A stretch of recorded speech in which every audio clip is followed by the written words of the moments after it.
Eto na nga pala yung part 2 mga kasaka, bumiyahe na po kami kasama sila Kuya Pedrel at ang pamilya niya na nagmula pa sa Davao Oriental at pumunta lang dito sa Surigao del Sur para samahan tayong maghanap ng sasakyan na bibili natin mga kasaka. Sa mga hindi nakakaalam mekaniko nga rin pala tong si Kuya at may shop din siya at masasabi nating may kaalaman talaga pagdating sa mga sasakyan mga kasaka. Kaya lahat ng tiwala ko ipinagkatiwala ko talaga sa kanya, lalo na sa biyahe natin na to patungo sa mga pangarap na sana ay isang araw yatin ng mata mo.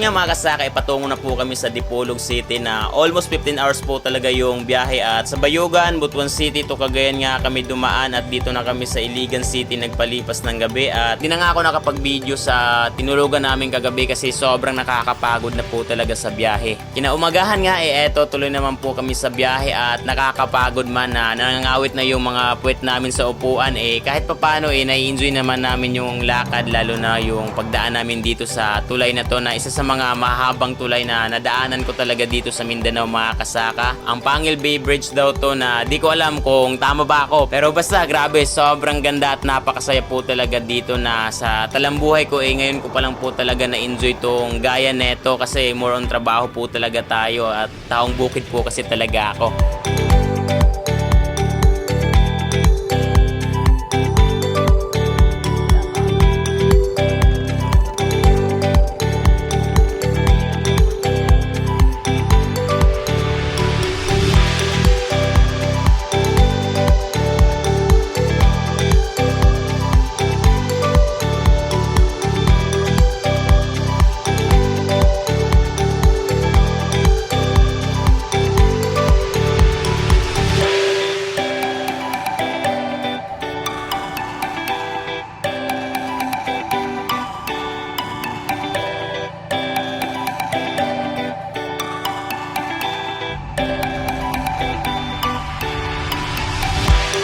Dito nga kumain naman po kami ng agahan ng sa gayon di magutom sa malayo-layo pang mga pagdadaanan papunta sa posible na nating magiging sasakyan.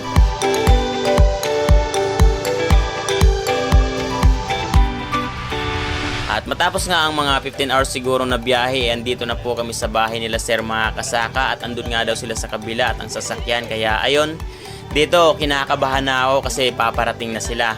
Kaya dito parang maluluha na ako kasi pangarap ko talagang magkasasakyan yung mga gaya neto. Hanggang sa eto na nga, sobrang sulit po talaga ang lakas ng dating. Ang sarap iuwi na. Pero syempre kailangan muna nating test drive ng makasigurado po talaga.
At matapos nga ang ilang minuto na pag-uusap namin mga kasaka, sa kasamaang palad both side meron po kaming mga expectation na hindi na-meet ng bawat isa. Kaya kahit nakakapagod man yung biyahe na almost 15 hours po talaga mga kasaka, kailangang bumalik talaga na walang dala kasi ganoon naman talaga kahit anong mang gawin mong effort. Kung di para sa'yo, di po talaga yung para sa'yo kasi meron na siyang ibang gusto. Oh no!